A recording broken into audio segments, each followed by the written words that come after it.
Bueno, segundo bloque y le agradecemos hoy en este día Jueves Santo al licenciado Carlos Zubiri su llegada. Hoy no había escuela hoy, Carlos, ¿no? No había actividad escolar. No, no tuve actividad. Hoy me he tomado el descanso. Largo es el Sí, descanso, ¿eh? sí, merecido. Yo digo, no, me va a decir que no porque se fue de viaje, pero bueno. No, no, no, no, hemos decidido descansar en casa, estar un poco en familia, que está bueno, disfrutar la casa, pasar momentos agradables en familia, por ahí sumando algún amigo y bueno, hoy fue un día tranquilo, de descanso, una buena siesta, buenas lecturas. Así que viene preparado y viene tranquilo. Sí, sí, sí, vinimos con un Pero, temita. pero ya veo el título del tema, ya me pone ahí a las alertas, ¿no? Te complico la No, noche. no, no, al contrario, no. Las Pascuas, Jesús, memoria, verdad y justicia. El título, ¿no? Sí, la memoria fue el 24, el día de la memoria. Las Pascuas vienen ahora. Sí, hemos juntado todo. Se juntó todo ahí. Eh, bueno, en realidad, con la diferencia de algunos días, tenemos dos fechas que son muy importantes, ¿no? Una vinculada a las vicisitudes históricas de nuestro país, el día 24, que se ha planteado como el Día de la Memoria, el Día del Recuerdo a aquella tragedia que fue la década del 70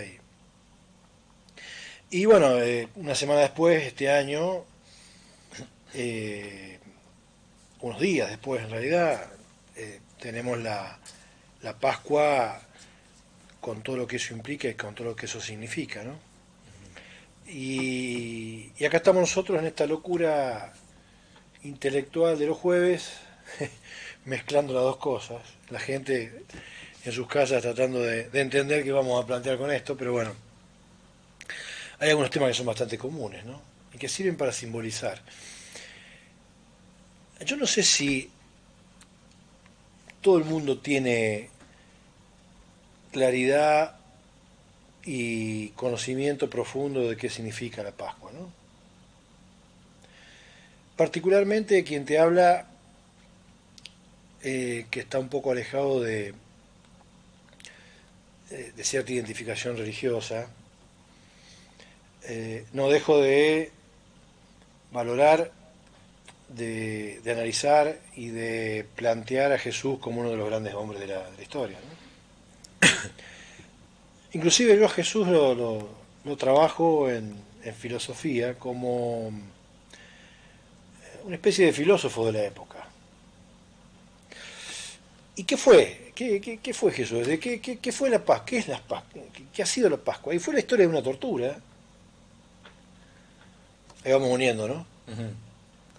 Fue la historia de una tortura de un sujeto que decidió confrontar con el establishment.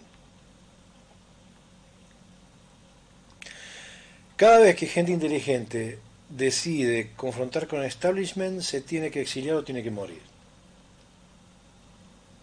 Y esta es la historia de Cristo en el año cero y es la historia de lo que nos pasa en la actualidad cuando decidimos pensar, confrontar, articular ideas que por ahí no son cómodas para el statu quo de poder que existe en todos los lugares del mundo, en todos los ámbitos institucionales.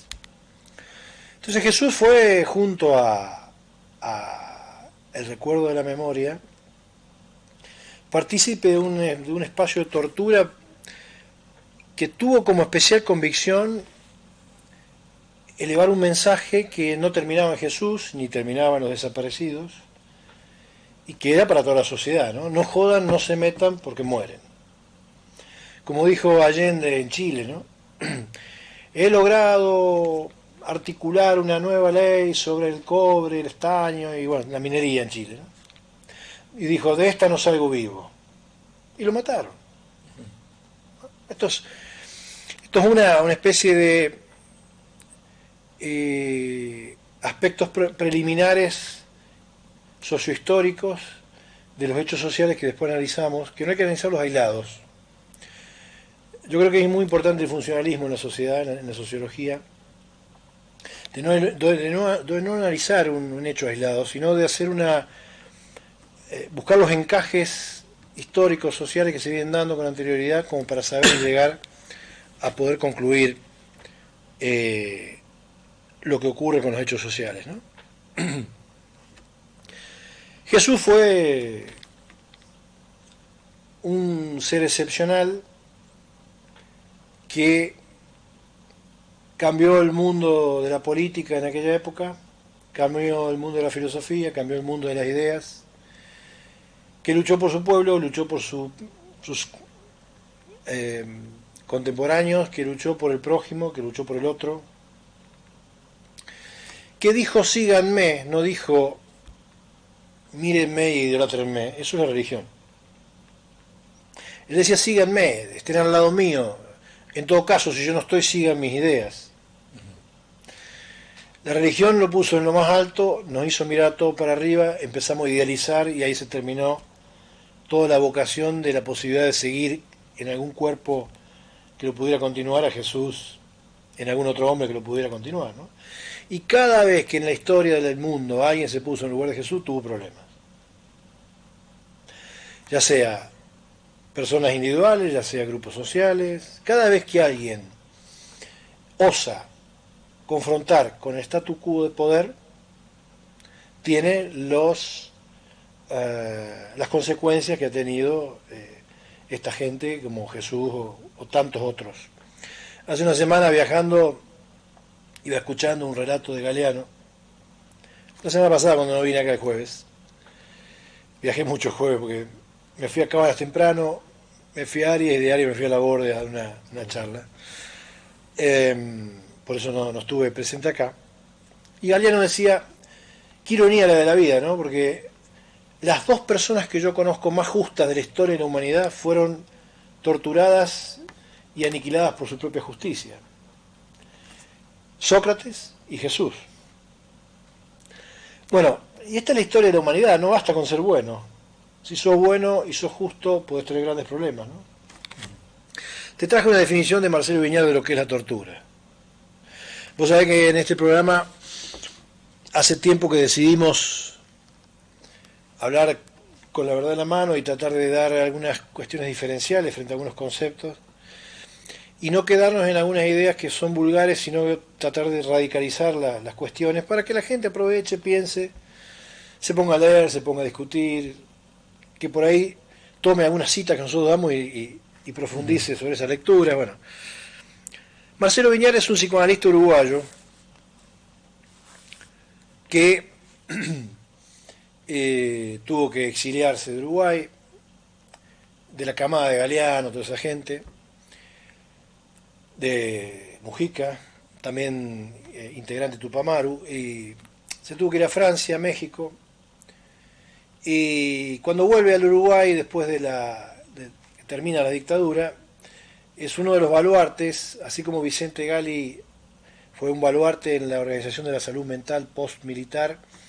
En Uruguay Marcelo Viñar hizo algo parecido, y no solo sobre la salud mental, sino sobre todo lo que tenía que ver con la recuperación de la memoria. Al punto que escribió un artículo, casi un libro, que se llama La fractura de la memoria, de la cual yo tomé lo tengo en casa, y de la cual yo tomé una definición que él da sobre la tortura, ¿no? Dice, la tortura es todo dispositivo intencional, cualesquiera sean sus medios utilizados, puesto en práctica con la finalidad de destruir las creencias y convicciones de la víctima para despojarla de la constelación identificatoria que la constituye como sujeto. Este dispositivo es aplicado por los agentes del sistema de poder totalitario y está destinado a la inmovilidad a través del miedo de la sociedad gobernada. Dos cosas importantísimas. Ya sabemos lo que es una tortura, ¿no? Un estado de crueldad absoluta.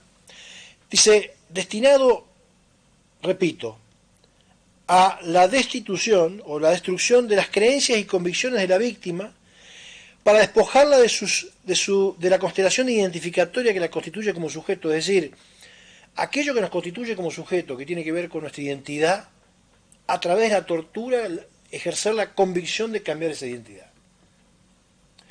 No es solamente que es terrible pensar un golpe de electricidad o golpes o tantas otras cosas que ya hemos hablado y hemos conocido, sino que eso sea con el fin de perseguir la destitución de la identidad, es decir, que después de una tortura salgamos de ese contexto siendo otras personas. ¿Sí? Sí. Es como si yo te encierro a vos en una sala de tortura, que vos has sido andista toda tu vida, y logro una tortura que salgas con una camiseta azul gritando Dale Sarmiento, ¿no? Que no sería tan grave, porque estamos hablando de una cuestión local y casi diríamos de cultura futbolística, pero pensá esto a nivel ideológico, país, bueno, gente que... Y bueno, y en realidad la tortura no terminaba en el cuerpo. La tortura era el destino de la agresividad cruel y sin fin sobre un cuerpo que no terminaba en el cuerpo del torturado, terminaba en el cuerpo social, que se hacía eco del terror, de lo siniestro de estas prácticas, y que empezaba a ejercer una vida de miedo. Es decir, la tortura no terminaba en la sala o en el calabozo donde esto se ejercía, sino que se traducía como identificación proyectiva en toda la sociedad, con lo cual hicieron una sociedad de miedo. Repito, era hacia el personaje que estaba encerrado, pero también hacia esta historia o esta población que formaba parte de nuestra sociedad, ¿no? Recién cuando hablábamos de Jesús decíamos memoria, recuerdo y justicia. Yo agregaría algo más, ¿no? Vos sabés que siempre incorporamos el lado psicoanalítico en esto. Hay un artículo de Freud que fue extraordinario, como todos los artículos de Freud.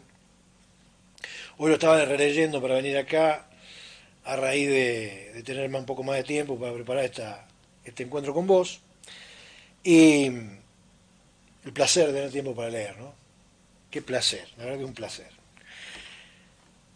Hay un artículo de Freud que se llama Memoria, Recuerdo, Repetición Recuerdo, Repetición y Elaboración. Yo al concepto de memoria le agregué recuerdo, repetición y elaboración. Nosotros durante todos estos años, estos 40 años, desde la dictadura para acá, hemos recordado, hemos memorizado, hemos hecho ejercicios memoriales sobre lo que nos pasó, pero no hemos tenido un esquema de elaboración de lo que nos pasó. No hemos podido metabolizar lo que nos pasó, porque cada vez que hablamos de estas cuestiones aparece una lucha agrietada, anclada a una gran ignorancia y una falta de sensibilidad que no nos permite llegar a elaborar con profundidad lo que en realidad nos pasó. Entonces, yo creo que al concepto de memoria habría que agregarle el concepto de recuerdo, repetición y elaboración, que es lo que casualmente hace un paciente cuando va a un consultorio, ¿no? Recuerda. Y ahora esto que vos decís de algo agrietado, se abrió más la grieta en este tema hoy, ¿no? Sí, a ver. Porque ahora hay gente que piensa, vamos a plantear esto, vamos a plantear esto en términos justos. No queremos salir del análisis y de establecer con justicia todas estas cuestiones. Todos los hechos de violencia, sean como sean y sea quien sea que los realice, son injustificados. Exacto, sí, comparto. La violencia, lo hemos dicho muchas veces acá en este programa, la violencia es la caída del discurso, es la caída de la palabra, es la caída del acuerdo, es la caída del acuerdo social, es la caída de la posibilidad real de una discreta y aceptable, digamos, convivencia. Entonces, los actos de violencia de un lado o de otro son repudiables. Vamos a ocuparnos un ratito de la violencia guerrillera. La violencia guerrillera como violencia fue un equívoco, porque era violencia. Ahora, la violencia toma, o la ideología de aquellos momentos toma un efecto o un lado de violencia, porque había un grupo vinculado a la guerrilla, vinculado a Montoneros y a todas aquellas organizaciones que estaban detrás de estos movimientos, que sostenían que por la lucha de la palabra era imposible llegar en un momento histórico muy especial del mundo y de Latinoamérica. Entonces deciden tomar las armas y empezar a tener un ejercicio de violencia con el objeto de crear conciencia de los cambios reales que el país y Latinoamérica necesitaban. Totalmente justificada la idea, totalmente injustificada la metodología. ¿Por qué digo justificada la idea? Vamos a hacer un poquito de historia, porque la gente arranca del 76 y no hace la historia para atrás, ¿no? El 50, el 60 y lo que iba del 70 fue la peor estafa moral, económica y colonialista de Estados Unidos y del mundo anglosajón y europeo sobre América Latina. Peor que aquellos movimientos colonizadores desde Colón para acá. ¿Por qué? Porque en los 50, los 60 y los 70 se dio en el mundo un proceso desmedido, alocado y estrepitoso de la industrialización y el mercado. Había terminado la Segunda Guerra Mundial. Exactamente. Y Estados Unidos se queda con buena parte del mercado mundial y con un dólar compactando el grueso de las economías financieras y de los movimientos financieros del mundo, y teniendo especial intervención e injerencia en todas las dinámicas del mundo, ¿no? Bueno, yo quiero citar Las venas abiertas de Latinoamérica, un libro de Galeano, que ahí está todo. Lo he leído. Ahí está todo lo que le ocurría a América y están todos los justificativos por los cuales la idea de los grupos confrontativos del poder militar tenían una idea justificada, con una metodología equivocada. Una idea justificada, la idea de confrontar contra los poderes que todavía hasta el día de hoy nos ponen un pie en la cabeza y no nos dejan crecer. Ustedes piensen, los televidentes, ¿no? Con Luis lo hemos pensado muchas veces, Pedro acá. Piensen que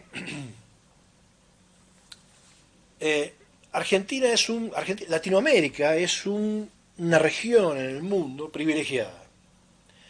Tiene desde el punto de vista de las riquezas, las mayores riquezas del mundo, pero que en un 90% no son explotadas por empresas y corporaciones de Latinoamérica, sino que son negociados internacionales donde fijan nuestros precios o a través de subsidiarias vinculadas con las grandes corporaciones de esos países, tienen un eje de producción en nuestras regiones, con lo cual manejan las leyes de nuestras regiones, las reformas de nuestras regiones, las políticas de nuestras regiones, los gobiernos de nuestras regiones. Las verdaderas democracias de Latinoamérica han funcionado muy poco, en realidad han sido una especie de comida a la carta de las grandes corporaciones del mundo. ¿Sí? Entonces, esta es la historia con la cual llegan las guerrillas a decidir una conducta armada que venía de alguna manera vinculada con lo que había pasado en Cuba, en algunos sectores de Centroamérica, que fue una forma, a Cuba le fue bien en cuanto a tomar el país. Bueno, no era lo mismo en este sector de Latinoamérica, Brasil, Argentina son países más diversos, más complicados, pero bueno, esa fue una postura, ¿no? Y aparece, en aquel momento había una necesidad de americanizar América. Estados Unidos tomó esto como una paranoia, decía que lo que querían hacer los americanos era sovietizar América. Estados Unidos cada vez que se quiere meter en otros países inventa un enemigo. Esto lo ha dicho Galeano en muchos tratados y lo vemos analizando un poquito de historia, ¿no? Esta idea de la sovietización de América, totalmente impracticable, porque la Unión Soviética y la URSS o Rusia actual, su política económica y en el mundo es la de cuidar y proteger los países satélites, y se involucra en las políticas de los países satélites, por eso está peleando con Ucrania, pero no tiene planes de colonización de largo alcance. En realidad puede hacer ayudas solidarias, pero no tiene ningún tipo de... No hay empresas rusas, no hay dispositivos como tienen que ver con los dispositivos sajones o norteamericanos, de involucramiento social, político, económico. Por eso esto es un invento que justificó el entrenamiento de las juntas militares de todos los países de Latinoamérica, que eran los que iban a estar al servicio del cuidado del orden para que esas corporaciones pudieran tener un libre acceso a las economías nuestras. Esto fue básicamente el proceso militar, una puesta en escena de una política de Estado terrorista. Lo peor que le puede ocurrir a un Estado, que el Estado sea terrorífico. Lo peor que te puede ocurrir a vos en tu casa es que tu padre te picanee, te castigue, te deje encerrado en un baño durante 10 días, no te dé comer, y cuando te abre la puerta sea para pegarte o pegarte con una picana, y cuando puede te mata. Un padre debe cuidar, un padre debe proteger, un padre debe cobijar, un padre debe ayudar, un padre debe ser solidario. Padre, Estado. Cuando el Estado te da miedo, se transforma en siniestro, te persigue, te mata, viola a tus mujeres, te quita a tus hijos. Estos son crímenes de lesa humanidad. Ahí no hay guerra. En la guerra, lo dijo el general Balsa hace poco con Fantino, se respetan las leyes de guerra. En la guerra el prisionero es prisionero y es devuelto a su país. O en todo caso, si ha cometido un delito, se juzga. En Argentina hubo crímenes de lesa humanidad.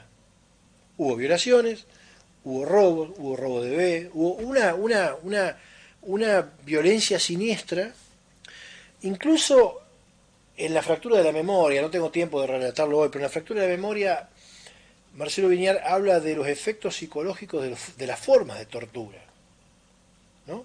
Esta forma extrema de la perversidad moral y la perversidad violenta de estos personajes, que eran capaces de formular estrategias de tortura acordes a qué personaje estaban torturando, ¿no? Esto es una cosa estrafalaria. Pero esto no termina ahí, Luis. Esto se produce, lo del proceso y lo de el aniquilamiento de la sociedad por medio de la violencia, no termina ahí. Se aniquila la cultura, se aniquila la economía, se aniquilan los movimientos sociales, y entramos todos los habitantes civiles que no teníamos nada que ver con todo este lío, con este dilema, a pesar que podemos tener una posición, a ser producto de una sospecha. Yo me acuerdo cuando nosotros viajábamos a Buenos Aires con nuestros padres en esa época, que éramos chicos, nos acordamos, parar en Venado Tuerto, en Colón y en Pergamino era terrorífico, hasta no pasar la caminera, hasta no pasar la policía. Me acuerdo que nuestros padres nos decían, estén todos serios, estén todos firmes, nadie diga nada, nadie gesticule, porque eran paradas de sospecha. Hasta que vos no arrancabas era un sospechoso.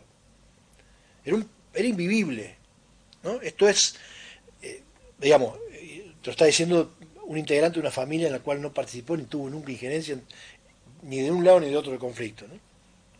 Éramos sospechosos. Esto era lo que se traducía a nivel social en la gente que no estaba involucrada, ¿no? Por eso también hay mucha gente que se puso al margen de esto, muy lejos, negando la situación, y hay mucha gente que lo vivió de cerca y tratando de mantenerse como podía, ¿no? Sí, sí. Y mucha gente también lo vivió en el exilio. El exilio fue algo terrible. El exilio fue otra forma de tortura. Mucha gente se exilió. Escuchá lo que te estoy diciendo. El exilio fue otra forma de tortura. La gente que se exilió es gente, no pensemos en los 5 o 6 personajes que son conocidos, que le dieron lugar enseguida, porque eran músicos, porque eran escritores, porque eran famosos.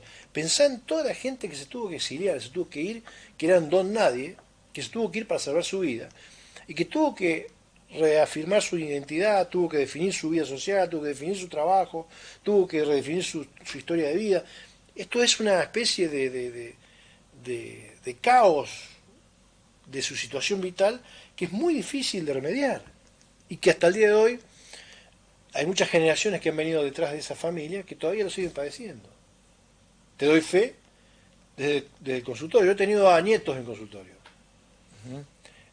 Yo he tenido 2 pacientes que hasta el día de hoy no están seguras de su identidad. Estamos hablando de gente que bueno, que todavía están a 40 años intentando definir su identidad. Fíjate, la ruptura de la identidad es una de las peores cosas que vos le puede hacer a un ser humano. Por eso digo, esto fue mucho más grave que todo lo que se dijo. Y hay un tema que esta semana lo escuché. Yo creo que hay una persona que es muy responsable, que si llega este video, yo sé que a algunos lugares en Buenos Aires llega, pero si llega y lo ve y se enoja, vamos a cumplir con un con una con cierto placer con esto, que es el señor Tata Joffre, ¿no? Ujú.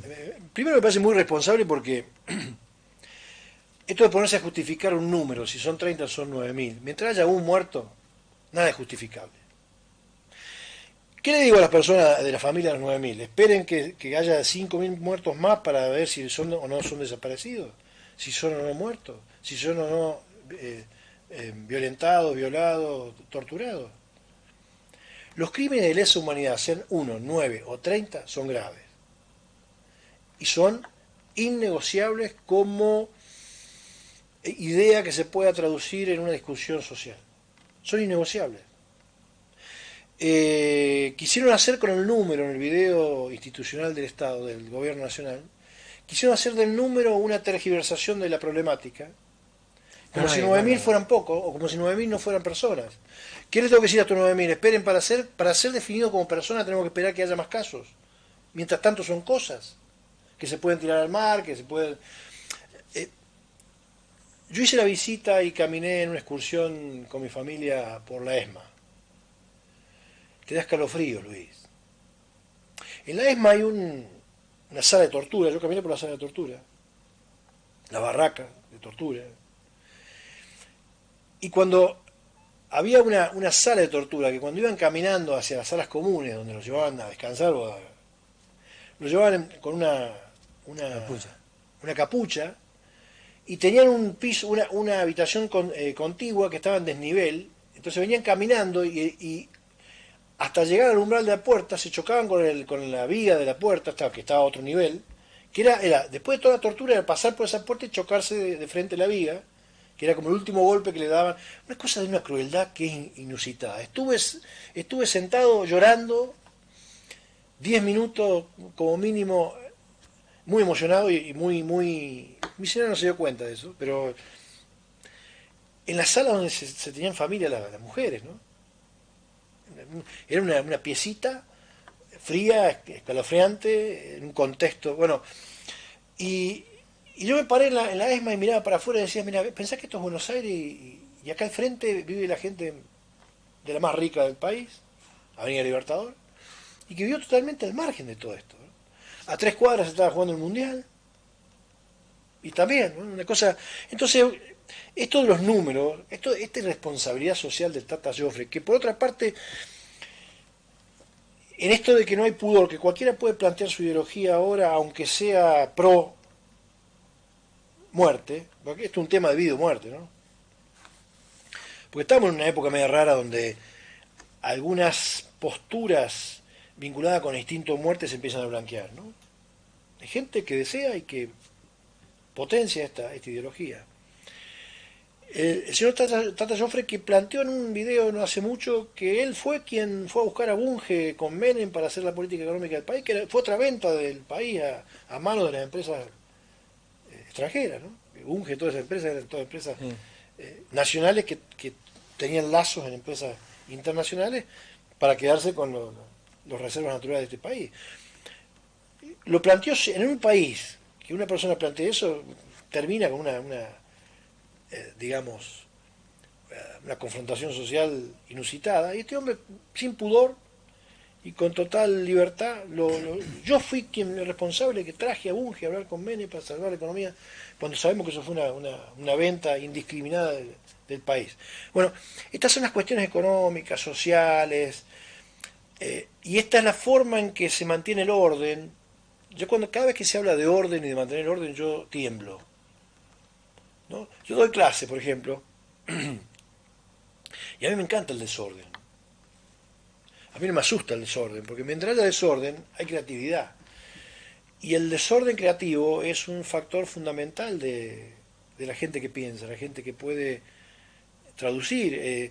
Volvemos a Jesús. Fue un desordenado creativo. A él le decían pará, que morís, y él seguía adelante, ¿no? Incluso al final sabiendo que ese era su destino, pero él no paró. Ahora, no lo interpretamos. ¿Por qué no podemos entender lo de la memoria de la Argentina y de tantos otros países, Alemania, el genocidio? Porque nunca entendimos la Pascua. La gente se queda con el huevito, que acá lo veo que está grandote, Sí. acá al frente tuyo, se queda con el huevito, con la misa del domingo, con que resucitó. Y es un vericueto religioso para idealizar el personaje, que ya el mito de la muerte, el proceso de la muerte identifica e idealiza el mito, pero para hacer de ese mito un emblema religioso que nunca más interpretamos. Esto es ser un tipo bueno, noble, que no se dobla, que no se cae frente al statu quo, que no se doblega frente al establishment y que es capaz de dar la vida por nosotros peleando contra el establishment con tal de no contrariar, sino mentirse a sí mismo. Genial.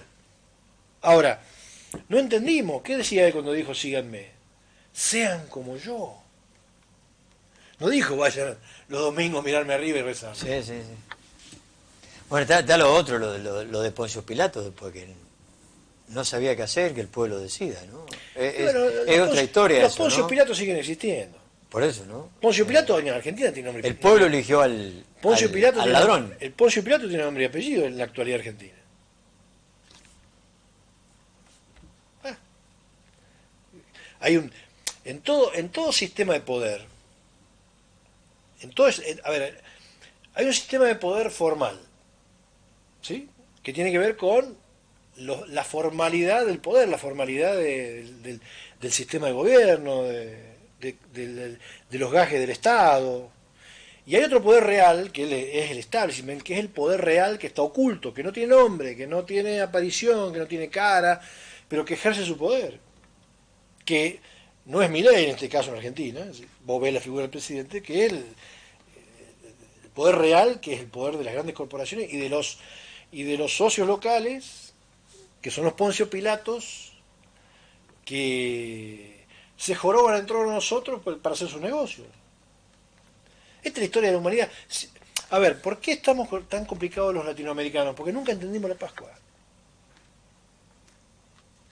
Entonces, y cada vez que apareció alguien que intentó, a ver, Luis, nos comimos a Frondizi, comimos a Ilia, nos comimos a Alfonsín, o sea, gente que apareció, que intentó ir hacia la población pensando un país en serio, y los tumbaron, los tumbaron, los tumbaron. Pues el poder del mundo es más fuerte que el poder de un Estado.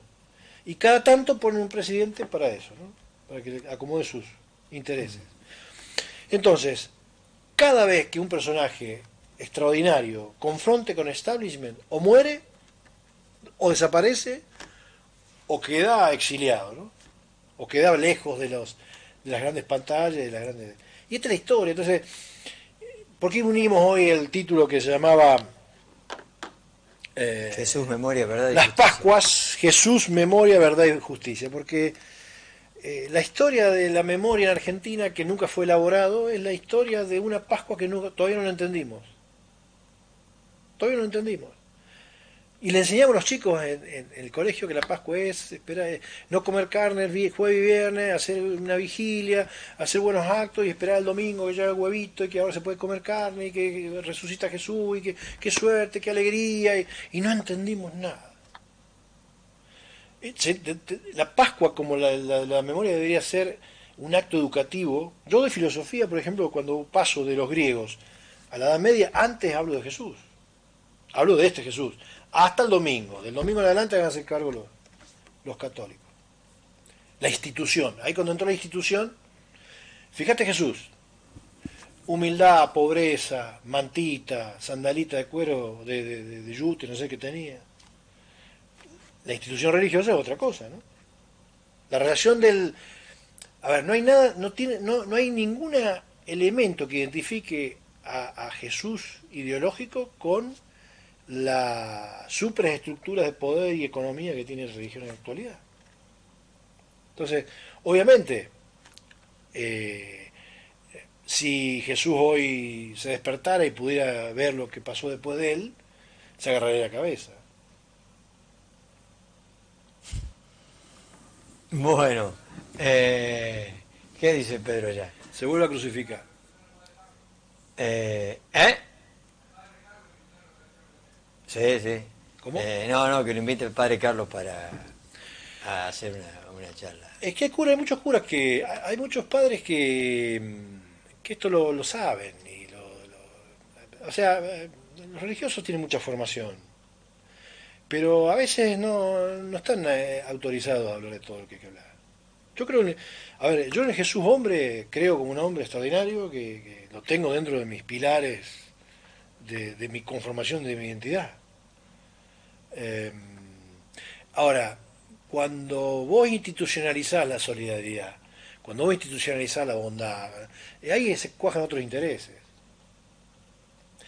Mira, una vez me peleé con un cura en Canals que nos hacía laburar para juntar cosas para el hogar de niños, y cuando hubo que hacer las columnas de la entrada a la iglesia de Canal, que quedó muy linda, aparecieron la plata de varios de varias gente de mucho dinero que donaron para que eso se hiciera, ¿no? Entonces yo decía, no hay que donar plata para eso, hay que donar plata para que el hogar, en lugar de pedirle un televisor a mí o un paquete de hierba a fulano, a mengano, podamos tener un hogar con todo lo que hay que tener. Bueno, es muy feo cuando uno necesita lo institucional para ser bueno. Sinceramente a mí ese tipo de cosas me genera muchas contrariedades. Me parece que el mundo ha ido en una dirección donde hay una desviación moral que permite cualquier cosa. Entonces de repente me parece que esto, me acuerdo esta discusión con el cura, ¿no? Porque digo, ¿cómo juntaste plata para este frente? Y no, porque esto era para estos chicos.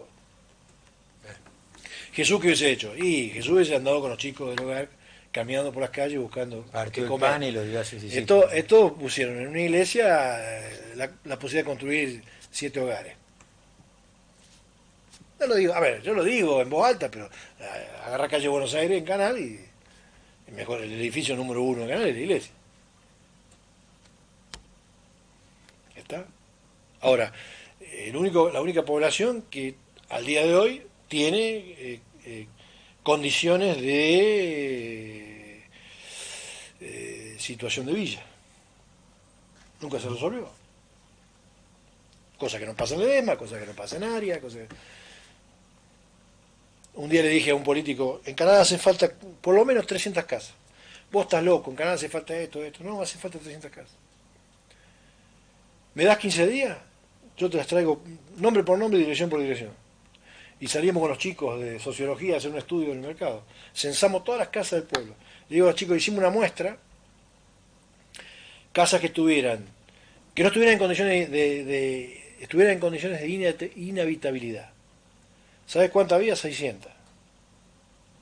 Hacía falta 600 casas en Canadá. Gente que vivía en condiciones de inhabitabilidad. Vivían, tienen sus casas, tienen su lote, pero estaban inhabitables. Chapas que se caían, gomas arriba sosteniendo la chapa, piso tierra, conviven con un animal adentro, una casilla al costado, un baño al fondo, o sea, inhabitabilidad. ¿Sabes cuál era la ventaja que tenía Jesús y toda aquella gente? Que caminaba entre la gente, cosa que los políticos no pueden hacer. Caminaba entre la gente. Entonces, cuando vos caminás entre la gente, conocés las necesidades sentidas. Y no hace falta que la gente te quiera. La gente te quiere y te identifica como alguien bueno porque sabe que vos estás al lado de ellos. No arriba, dirigiendo, al lado. Síganme. No entendimos la Pascua todavía. Carlos, muchas gracias y felices Pascua. Gracias. Bueno, el espacio de Carlos Zubiri en esta previa de la Pascua y lo que pasó en el Día de la Memoria hace unos días para debatir en casa. Nosotros hacemos una pausa y ya volvemos.